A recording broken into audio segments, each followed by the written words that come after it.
All right, we have five guys up here: Garrett Cole,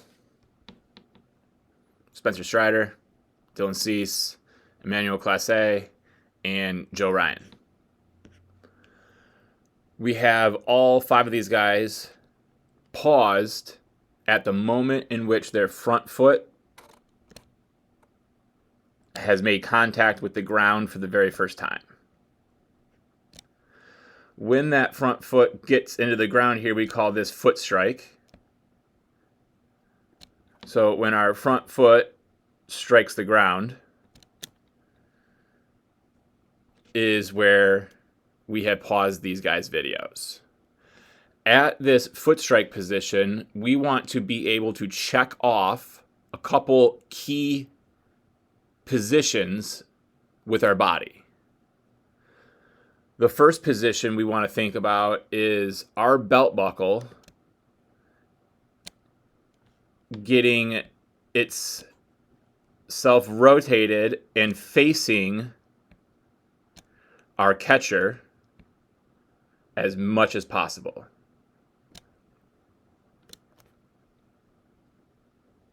In order to get that belt buckle to be facing the catcher, we need this back hip to have rotated forward. We also need this back knee to have rotated forward. And to help accelerate the back knee and the back hip's rotation, we need to drive through our big toe. And we can see that with all five of these guys, the back hip has gone forward, the back knee has rotated around, and we have driven through the big toe. The back hip has rotated forward, same with the knee, and the foot is driving through the big toe, helping the knee and the hip rotate forward. Same thing with Classe down here. He's driven through his big toe, which helps rotate that knee, which helps get that back hip to rotate, which ultimately gets the belt buckle to face the target. And then same thing here with Mr. Ryan. Everything has rotated forward.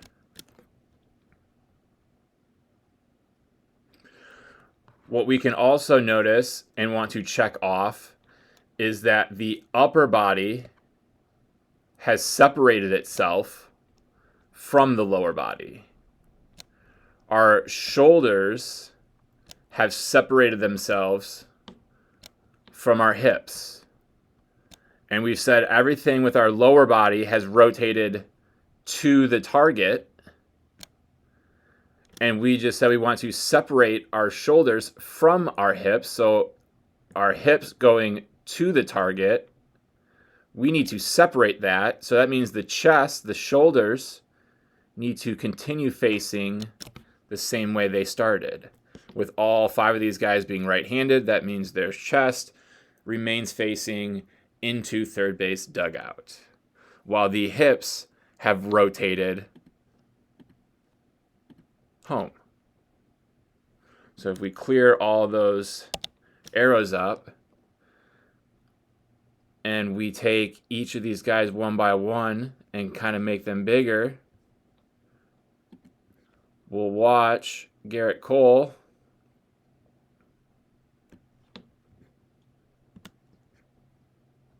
in full speed, and then in slow motion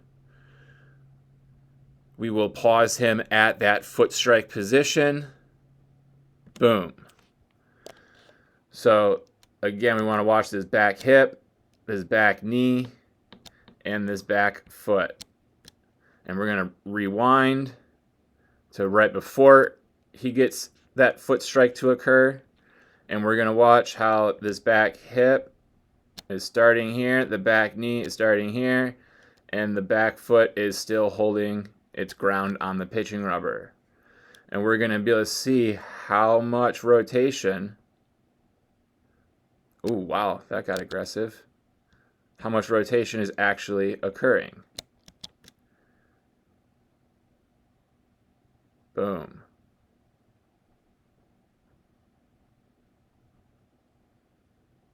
Boom.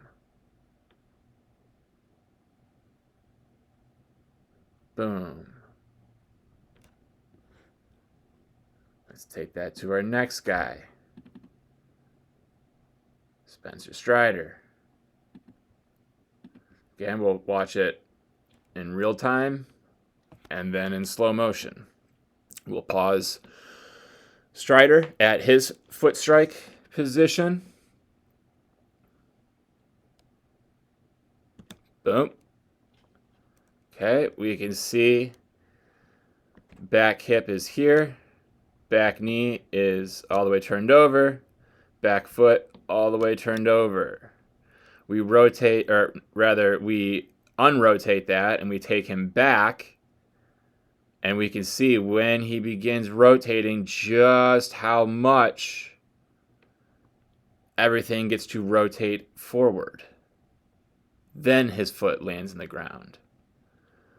Lower body rotates first. Boom. Then the foot gets into the ground at foot strike. We have now successfully separated our lower half, which is facing the target, from our upper half, which is still facing the dugout. The more of this upper lower half separation, or hip shoulder separation, the more of that we achieve, the more power we're going to create, and the amount of stress that gets put on our arm is going to decrease.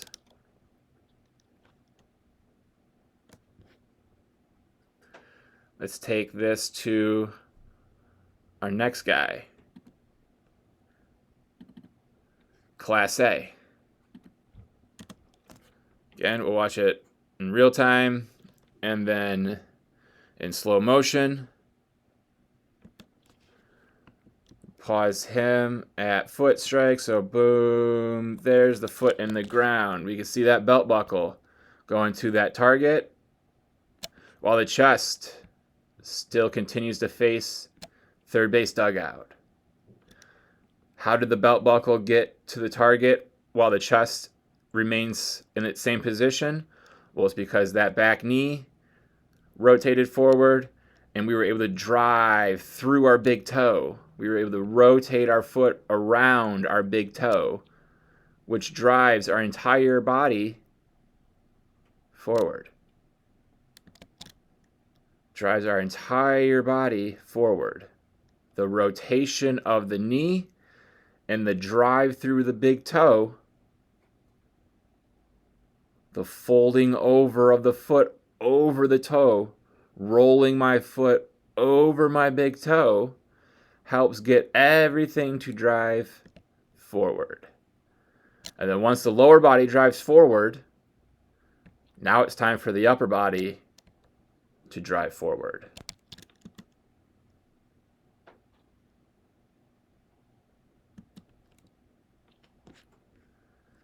Go to our next guy, Dylan Cease. Again, first one will be full speed. And this next one will be slow motion. We'll pause it at foot strike. Boom.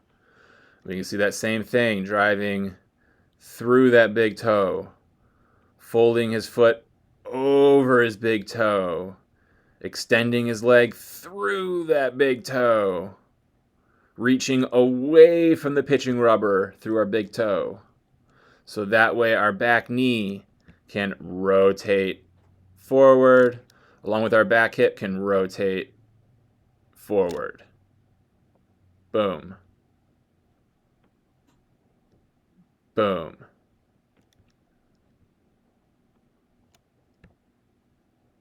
And then, as we can see, boom.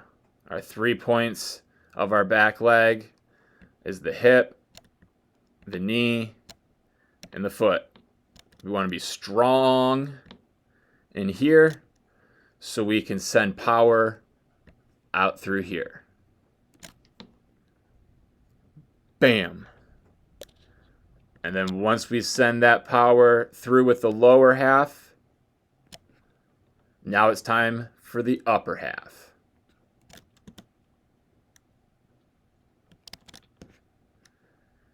And where's our final guy? Joe Ryan. You guys already know the drill. Starting full speed. And then we'll go slow-mo.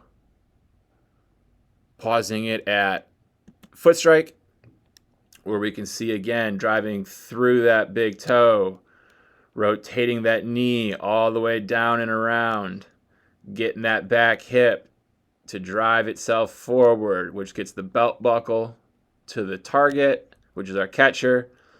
All meanwhile, our chest, our upper body has separated itself from the lower body. Lower body is going to the target. The upper body is fighting to not do that, which means stay back. So that way, once this lower body creates all this power, now we can send it up to the upper body to send all that power out. All right, what we're discussing next is the front leg. As we see, got this nice, good alignment of the hip, knee, and foot going to our target. Everyone's going to have slightly different angles in their lead leg. All right, but the important part is that we rotate this front leg just like we're rotating the back leg. And we can see that the knees are almost synchronized up, synced up, synced up. That the knees are synced up. When the back knee's rotating, so is the front knee.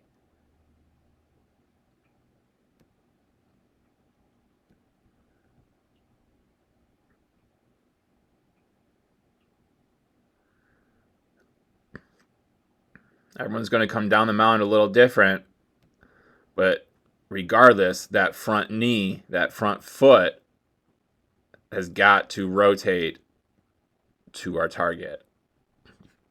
Once that foot gets in the ground, we have taken energy and we have sent it down this mound.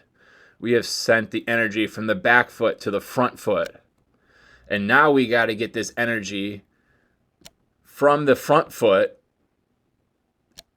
up to our upper body and then out our upper body down that mound. And this front leg is a huge piece of that. We have to make sure that this front leg becomes a firm, fixed point that we can drive over and rotate around. We need to be able to drive our trunk,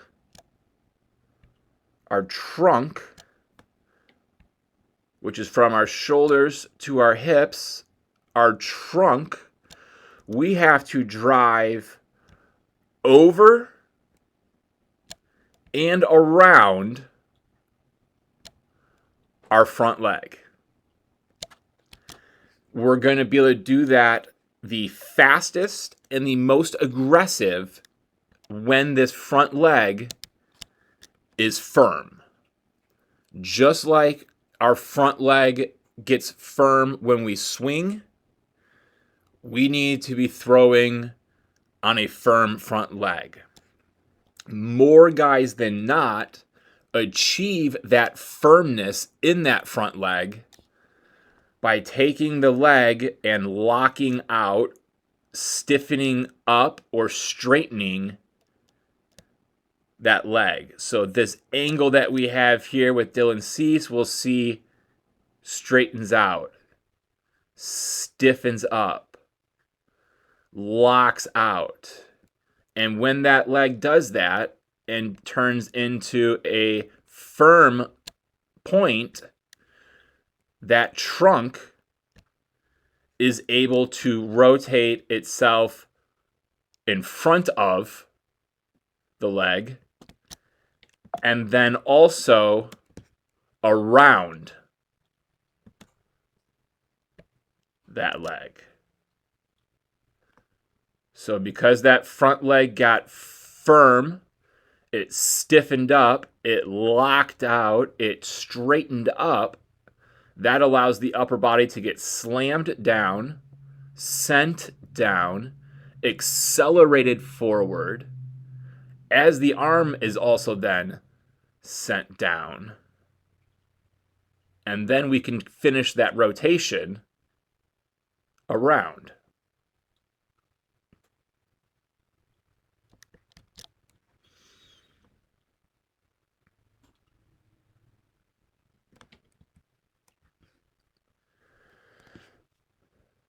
We'll come over here to Class A and we'll look at that same thing. So here's that angle in that front leg. We need to now be able to get that trunk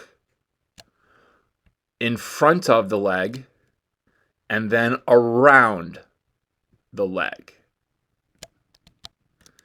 So we'll watch and see how it doesn't lock all the way out like C's front leg did, but it is firm. There's firmness there, meaning the knee does not drift forward. The knee, in fact, does some of that locking out, locking out, locking out.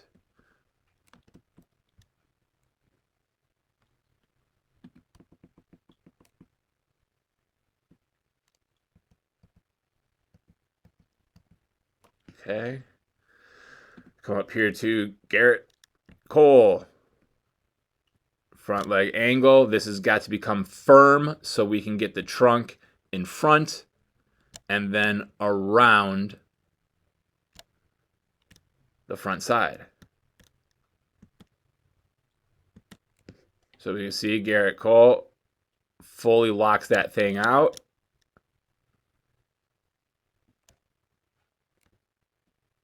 Starting here, gets to there.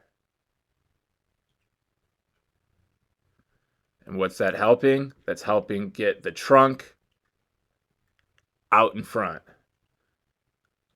Out in front. Down the mound. And then ultimately, what else? Around.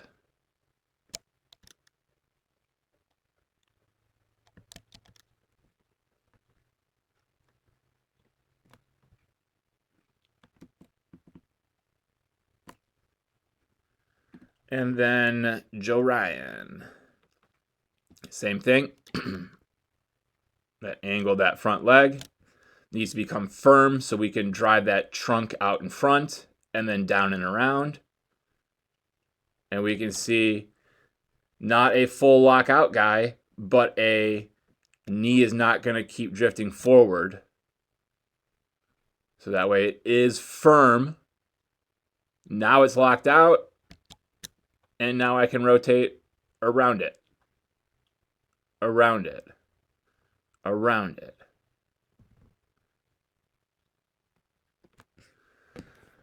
But one of the things we're able to see here is just how out in front through that last part of that ball being in our hands and that first part of that arm turning over into pronation to decelerate, that head to the foot is. That head to the foot is. Head to the foot is. Getting ourselves to rotate out in front. Out in front. Rotate forward. Being able to rotate forward. That's all because that front leg becoming a firm, fixed point that we can drive our chest down to help accelerate our arm out in front.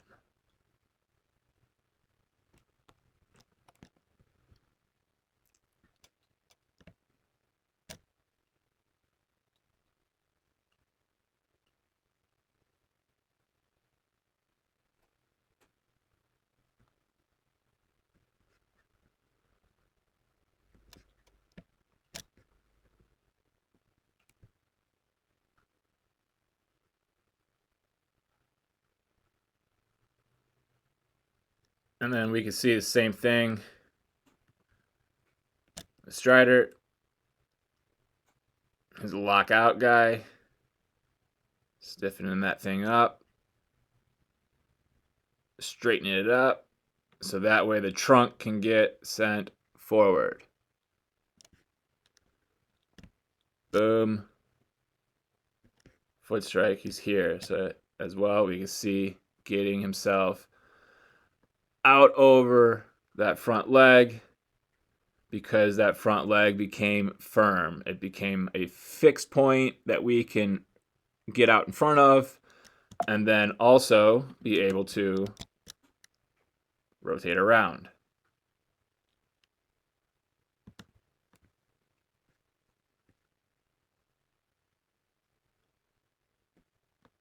All right, so let's now discuss upper body at foot strike here. So again, we're looking at this part of our body. And the first thing we want to think about is our throwing arm. We want to have a 90-ish degree angle in both our elbow and our armpit. We're looking for this glove to be at our chest, straight in front of us to our target. We don't want this glove getting outside of our shoulder. If this glove's getting outside of our front shoulder is going to start to open up, and now we're not going to be able to rotate out in front as well because we'll be tilted and our rotation will be on a slight axis. Again, that chest, like we've been talking about, has not rotated. And obviously, head looking straight over top of our shoulder down the barrel. Pull that, our quad view here up with these guys. Get them all back to foot strike.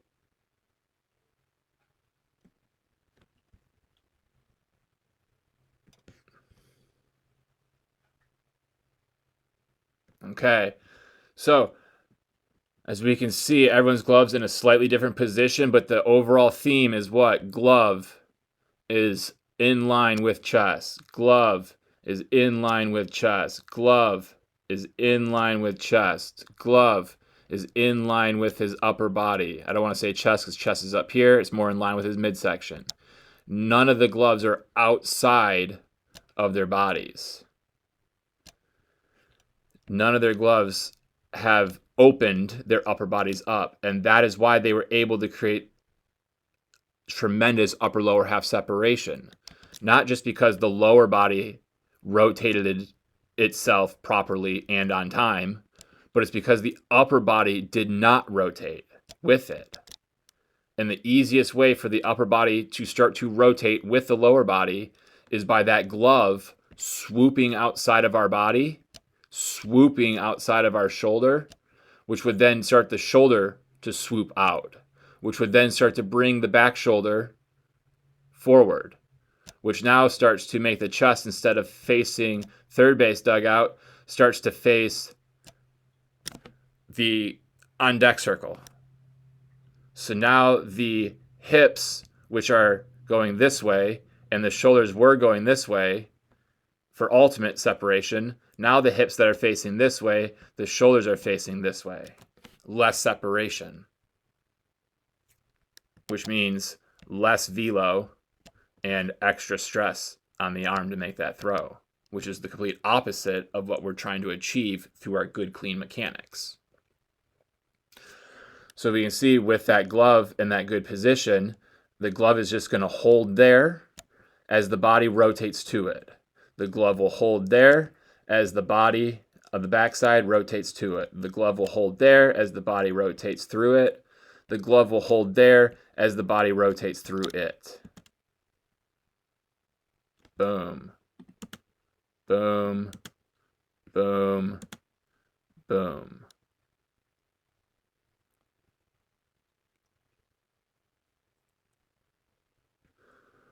As long as the lower body takes care of business, leading into foot strike, and the upper body has done its job of staying back, everything just happens on its own. But that's why it's so critical that the lower body does its thing on time, and on time meaning by the time that foot gets in the ground, and doing its thing meaning fully rotated as much as we possibly can. And the upper body does its thing leading into foot strike, which is stay closed. Do not open up. Do not let my glove open my shoulder, and keep my arm loaded back. I don't rotate the throw until after the foot gets into the ground. My lower body rotates to get the foot into the ground. Then my upper body rotates after the foot is in the ground. Now it just becomes how fast, violent, and explosive can I make them?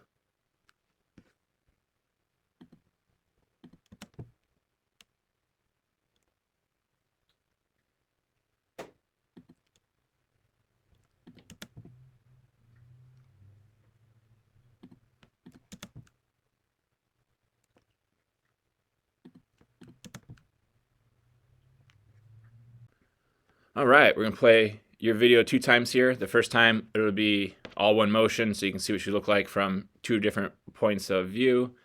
And then the second time we play it, it's going to be paused at that foot strike position. And again, that's the position that we just talked about with all those big league examples.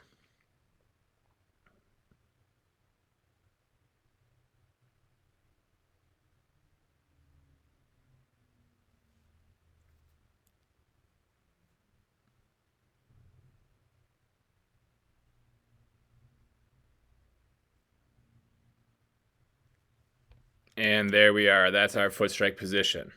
So, like we talked about in the big league videos, at foot strike, we're splitting our bodies into 2 parts, upper half and lower half. At foot strike, we need that lower half to have rotated forward towards the target while our upper half stays back.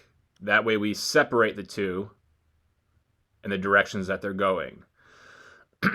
And we also learned that we look at the back leg to help us determine if the hips have been able to rotate, if the lower body has been able to rotate to that target. And we can see that the back foot is the easiest identifier to help us know that our back leg has not fully rotated. Because if it was, we wouldn't have our foot still be in this position. We then can go to the knee and can say that we know that the back leg has not rotated because the back knee has not rotated. That kneecap is still over here, when if it was rotated, it'd be going over there. We also know that the back leg has not rotated because the back hip has barely gone forward. It has barely gone forward by the time we've gotten into foot strike, which again is when this front foot gets into the ground for the very first time. Ultimately, we put that belt buckle here, and we could say that belt buckle, if we are 0 degrees and home plate is 90 degrees, we can say that when you get into foot strike, you are maybe at 10 or 15 degrees. Maybe 20, maybe 25. We're looking to get as much of 90 as possible. So we obviously, just by math, know that there's a lot more rotation that we can be doing with this backside leg. And with all those big league videos you saw, when and how they were doing that rotation versus when and how you're doing rotation of this back leg getting you into foot strike. Your back foot doesn't turn over. Your back knee doesn't completely rotate. Your back hip doesn't start to go forward until much after that front foot's in the ground. So if we take ourselves forward in time now, we can see how much that back foot wants to rotate. It wants to rotate a lot, but it's rotating a lot when? Off of the ground, off of the ground, off of the ground. And why is that? Well, when this back foot rotates, it drives our body forward. When the back knee rotates, it drives our body forward. When the back hip rotates forward, it drives our body forward. Our body cannot drive forward because we have our brakes applied. And the brakes are this front foot in the ground. My body can't keep going forward if this foot stays in the ground. And that's another way we know that this is late. Because all of the rotation and drive can't be drive because our brakes are applied.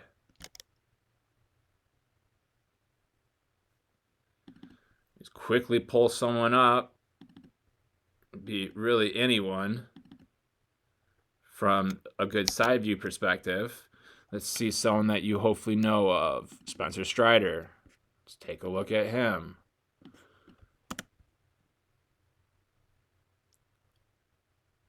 Watch how he's going to rotate into. Watch this back leg go through all of its rotation. And now the front foot has hit the ground. So we see this back leg's positioning versus your back leg positioning at foot strike. Just how much more rotation. And as he rotates, watch, here's his head distance. As he rotates that back foot and drives through and rotates that back knee, now his head's here. He's gained ground through the back leg's rotation. Or while the back leg is rotating, he's able to drive his body forward. When you do the rotation of your back leg, your body is not going to be able to go forward that much. Why? Because your brakes are applied here. So as you rotate, you're not going anywhere. We're just now spinning in place, basically. Spinning in place, spinning in place, spinning in place, spinning in place, spinning in place, versus rotating forward, driving forward, going to our target, sending energy to the target, driving the body to the target. We got rotate in place, rotate in place, rotate in place, rotate in place. Now we're going to try to drive, but we can't drive anywhere. Why can't we drive anywhere? Because the brakes are already applied. If this foot wasn't on the ground, then we could be driving somewhere. We could be going out, out, out, out, out, while the back leg does this, this, this, this.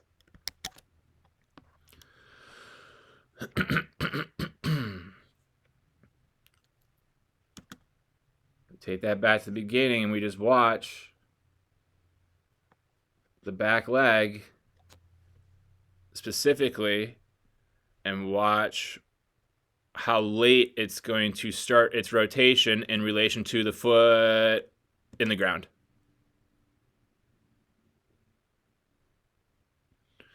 Now, if we just watch the back leg's rotation as if this leg doesn't exist, this front leg doesn't exist,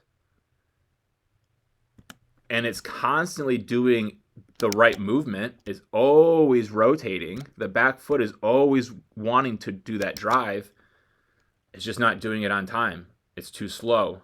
It's not quick enough. It's not violent enough. It's not explosive enough. We're not using our legs to power our throw.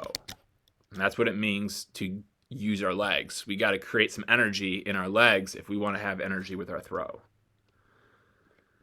So that's the one thing with our lower body I want you to be thinking about.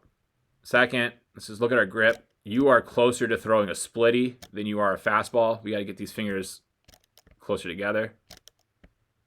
Not on the side of the ball. We want to be above the baseball with the fingertips and below the baseball with the thumb.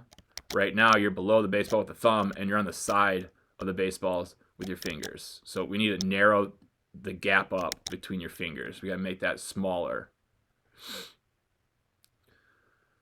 And then after that, we need to think about your wrist. We don't want this soft, limp, bent wrist.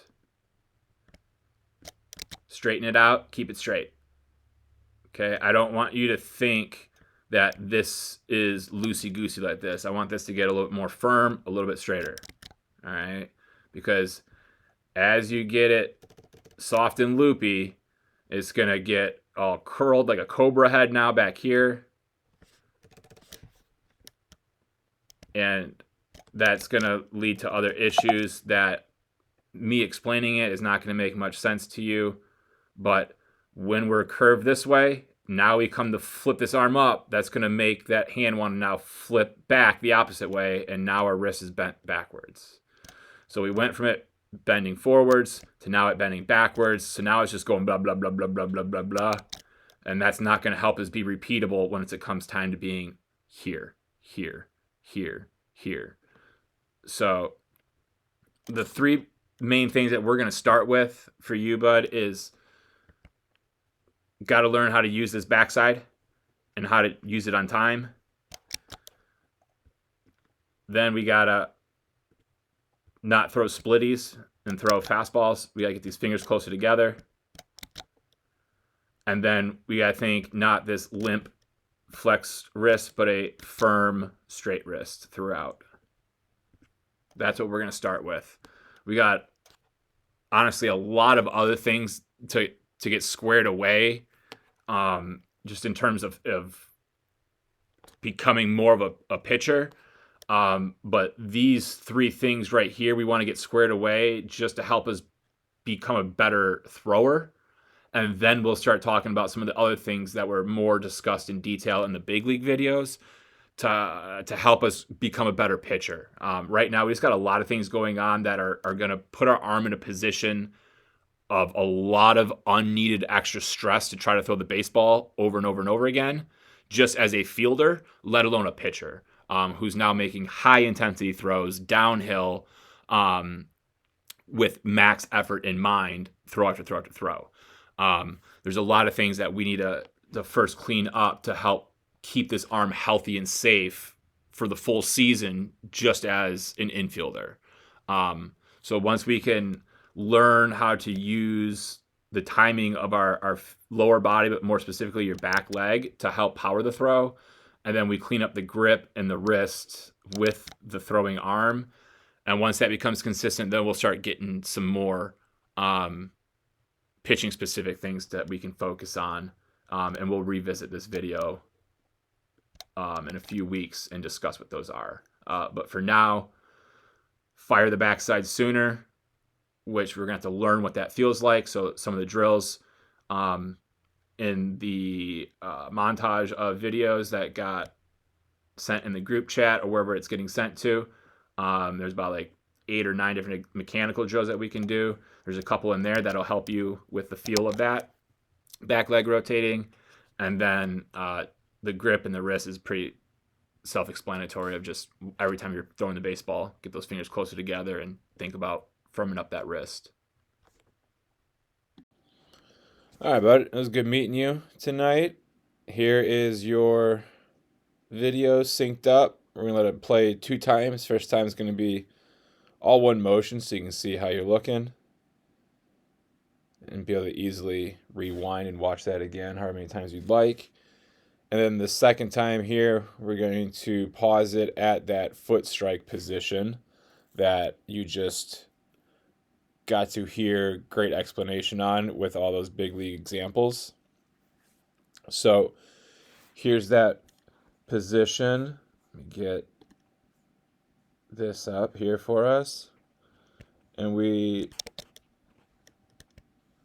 cut the upper lower half there, and we look at the lower body, specifically the back foot, back leg here. We can see a lot of good rotation, a lot of good moving parts here getting us into our foot strike with this back leg. Doing a really good job with our backside leg. We turn our attention then to the front leg here, and we can see that it's also doing a good job of getting into a position that should be able to stabilize our body's rotation through release. All in all, we can see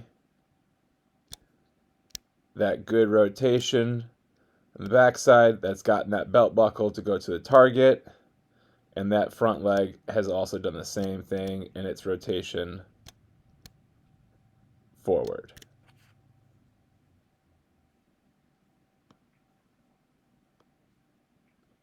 So our lower half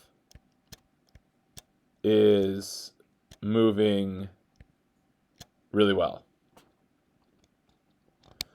What we are going to notice, and I'm sure you can see it real easily here after all those big league examples, is unfortunately, while your lower body has been rotating to our target, our upper body has also begun to rotate forward. So our upper lower half separation that we are trying to create as much as we possibly can, we have created very little. We know that we've created very little because the angle of our shoulders and the angle of our hips are very close to being the same. In those big league videos, we saw that the lower halves were looking very much like yours is right here, but the upper halves were more in a position that would look like something like this. So if we snapshotted that and paired it with that, we'd be in a better position. So our first thing that we want to think about is we need to get the foot down, then rotate the upper half around. Foot down first, throw second. We're going to have to learn how we load up the arm back while the hip fires forward. Right now, when your hip fires forward, your shoulder fires forward. So therefore, they are rotating at very much the same time. Back shoulder is rotating forward, back hip is rotating forward at the same rate. We saw in those big league videos, the lower body would be rotating and the upper body would be remaining in its side-to-side position. So if we just chose anyone really at random, trying not to use someone that we've already used in those videos, let's use Camille.